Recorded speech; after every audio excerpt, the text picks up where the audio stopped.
പറയുന്ന ആൾക്കാരുണ്ട്.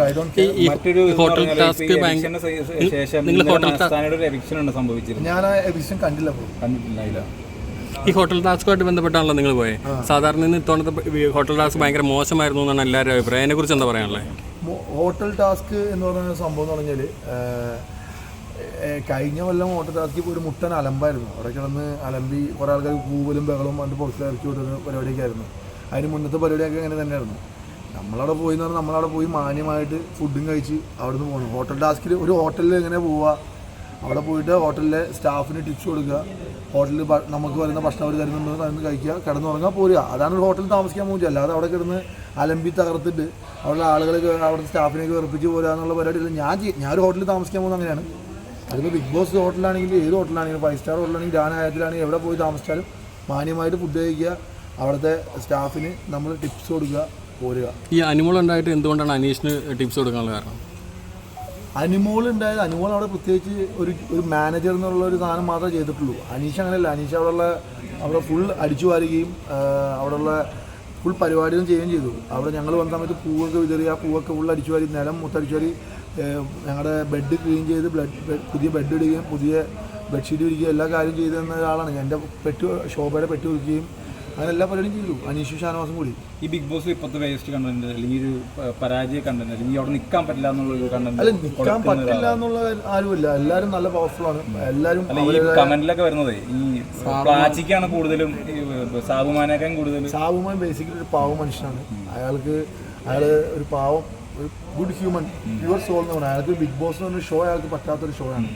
അയാൾക്ക് പറ്റിയ പരിപാടി നല്ല ഫുഡ് ബ്ലോഗിങ് പരിപാടിയൊക്കെ ഒരുപാട് ആൾ ചെയ്യും. പക്ഷേ ബിഗ് ബോസ് ഷോ എന്തോ അയാൾക്ക് വർക്കൗട്ട് ആയിട്ടില്ല. അയാൾക്ക് അറിയാൻ പാടില്ലാത്തതുകൊണ്ടായിരിക്കാം അയാൾക്ക് വർക്കൗട്ട് ആയിട്ടില്ല. അത് മോശമാണ്, അയാൾ മോശം കണ്ടെത്തി ഞാൻ ഒരിക്കലും പറയില്ല. അയാൾക്ക് വർക്കൗട്ട് ആയിട്ടില്ല. നല്ലൊരു കണ്ടസ്റ്റന്റ് ആയിരുന്നു. അദ്ദേഹത്തിന്റെ മിസ്റ്റേക്ക് കൊണ്ടാണ് അദ്ദേഹം പുറത്തു വന്നത്. അദ്ദേഹം പുറത്തിറങ്ങിയപ്പോൾ ഇപ്പോൾ റിഗ്രറ്റ് ചെയ്യേണ്ടാവും. കാര്യം അദ്ദേഹത്തിന് നല്ല സപ്പോർട്ട് ഉണ്ടായിരുന്നു. അവിടെ വേണമെങ്കിൽ അദ്ദേഹം നിന്നിരുന്നെങ്കിൽ അദ്ദേഹം ഫൈനലിലോ അല്ലെങ്കിൽ ഒരു ബിഗ് ബോസ് തീരാൻ പോകുന്ന ഒരു 10 ദിവസം ഒരു 20 ദിവസം മുമ്പൊക്കെ അദ്ദേഹം പുറത്തു പോയിരുന്നു. അത്യാവശ്യം അത് സപ്പോർട്ടുള്ള ഒരാളായിരുന്നു രേണുസുതി. അദ്ദേഹത്തിന് ഇപ്പോൾ റിഗ്രറ്റിംഗ് ഉണ്ട്. എന്തുകൊണ്ടാണ്? നല്ല സപ്പോർട്ട് തമ്മിലാണ് അദ്ദേഹം പുറത്തു പോയത്. അദ്ദേഹത്തിൻ്റെ നിർബന്ധം കൊണ്ട് അല്ലേ?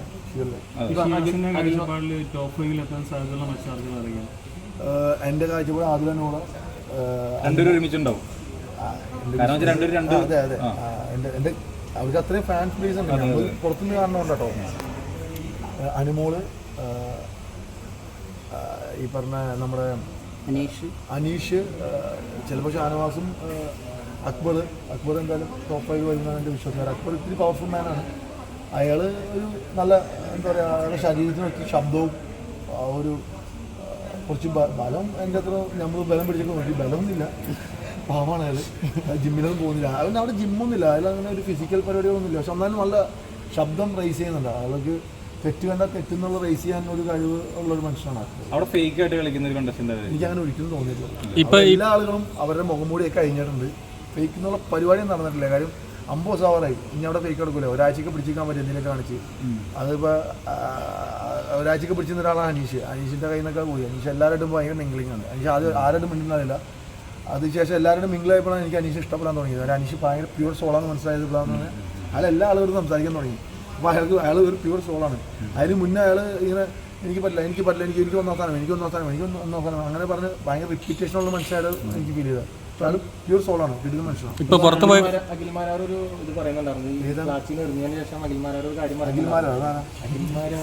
അതാണ് അഖിൽ കോട്ടാത്തല. ആള് പറയുന്നുണ്ടായിരുന്നു ഗസ്റ്റിന്റെ പണി മാത്രം ചെയ്യാവൂ, ഒരിക്കലും അവിടെ പോയിട്ട് കണ്ടസ്റ്റൻസിന്റെ ഗെയിം ചേഞ്ച് ചെയ്തിരുന്നു. അഖിൽമാരാർ അതിന്റെ അകത്തുണ്ടായിരുന്നെങ്കിൽ അത് അനുവദിക്കില്ല എന്ന് പറഞ്ഞു. എന്താണ് എനിക്ക് കുറച്ച് പറയാനുള്ളത്? എനിക്ക് ഏത് സീസണിൽ ആ ഷോപ്പുകളോട് ജയിച്ച അഖിൽമാരാണ് പറഞ്ഞത്. അല്ലാതെ വലിയ സംഭവമായിട്ട് എനിക്ക് തോന്നാറൊന്നുമില്ല അദ്ദേഹത്തിന്. അദ്ദേഹത്തിൻ്റെ സ്റ്റേറ്റ്മെൻറ്റുകളൊന്നും എനിക്ക് ആദ്യമത്ത് ഭയങ്കര ഇഷ്ടമായിരുന്നു. ബിഗ് ബോസിൽ പോയ ശേഷം പുറത്തിറങ്ങിയിട്ട് അയാൾ കാണിക്കുന്ന അല്പതരമൊന്നും എനിക്ക് വിയോജിപ്പുണ്ട്. പിന്നെ എൻ്റെ ഇഷ്ടമാണ് ആ പാവ എടുത്തറിയുക, അത് എൻ്റെ മാത്രം തീരുമാനമാണ്. അഖിൽമാരാർ സമ്മതിക്കില്ല എന്ന് പറഞ്ഞാൽ ഞാൻ എടുത്തെറിയുന്ന അഖിൽമാരാറിൻ്റെ കയ്യിലാണ് അറിഞ്ഞത്. എൻ്റെ കയ്യിൽ കൊണ്ട് എൻ്റെ പവർ വെച്ച് ഞാൻ പുറത്തേക്ക് ഇറങ്ങിയാണ്. അഖിൽമാരാർ തീരുമാനിക്കില്ലല്ലോ, എൻ്റെ മാത്രം തീരുമാനമുള്ളത്. അത് ആരും എന്നോട് പറഞ്ഞിട്ടില്ല. അത് ചിലപ്പോൾ മണ്ടത്തരായിക്കോട്ടെ എന്തായാലും ആരും കെയർ. കാര്യം ഞാൻ പലപ്പോഴും ചിന്തിച്ചു, ഞാനിപ്പോഴും പറഞ്ഞു ഞാനൊരു ഓഡിയനായിട്ടാണ് ആ ഷോ കാണുന്നത്. എനിക്ക് തോന്നി ഗെയിം ചേഞ്ചിങ് അല്ല, എനിക്ക് തോന്നി അത് അറിയാൻ തോന്നി. കാര്യം കുറച്ചുകൂടി അയാൾ കുറച്ച് ഇമ്പ്രൂവ് ആവും. ആ പാവം പോയി കഴിഞ്ഞാൽ അനുമോൾ കുറച്ചുകൂടി ഇമ്പ്രൂവ് ആവും. കുറച്ച് നല്ല നല്ല നല്ല നല്ല കാര്യങ്ങൾ ഇവിടെ ചെയ്യാനുണ്ട്. അയാൾ എന്തൊക്കെ എനിക്ക് ഞാനത് കണ്ടില്ല ബ്രോ. അയാൾ സ്റ്റോറി ഇട്ടിട്ടുണ്ട്, ഞാൻ നോക്കിയിട്ടില്ല. ഓ അത് ഭയങ്കര പ്രശ്നമാണ് അയാൾക്ക്. ഭയങ്കര ഫുള്ള് മണ്ടത്താണ് പറയുന്നത്. നിലവിൽ ബിഗ് ബോസിൽ നിന്ന് കുറച്ച് ആൾക്കാർ പുറത്തു പോയിട്ടുണ്ട്. പുള്ളി ഭയങ്കര പാർട്ടിയൊക്കെ പറയും അദ്ദേഹത്തിന്. എനിക്കും കേസുണ്ട്. കേസൊന്നും അതല്ല, മണ്ടത്തനങ്ങൾക്ക് പറയുന്നതാണ്. നിലവിൽ ബിഗ് ബോസിൽ നിന്ന് കുറച്ച് ആൾക്കാർ പുറത്തു പോയിട്ടുണ്ട്.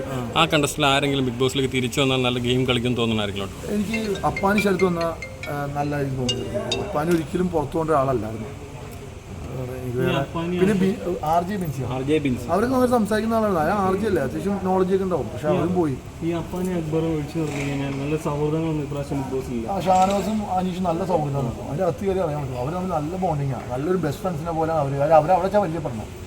എനിക്ക് തോന്നുന്നു അനീഷ് കുറച്ച് ഒരു സോഫ്റ്റ് കോർണർ എനിക്ക് ഷാനവാസ്. അനീഷിന് ആരോടും ഒരു കമ്മിറ്റ്മെന്റ് ഇല്ലാത്ത മനുഷ്യനാണ്. ഷാനവാസ് പറഞ്ഞാൽ മാത്രമേ ഫുഡ് കഴിക്കാൻ ഷാനവാസ് കൊണ്ട് കേട്ടില്ല. ഞാൻ പോയി പറഞ്ഞിട്ടാണ് അനീഷ് ഫുഡ് കഴിച്ചത്.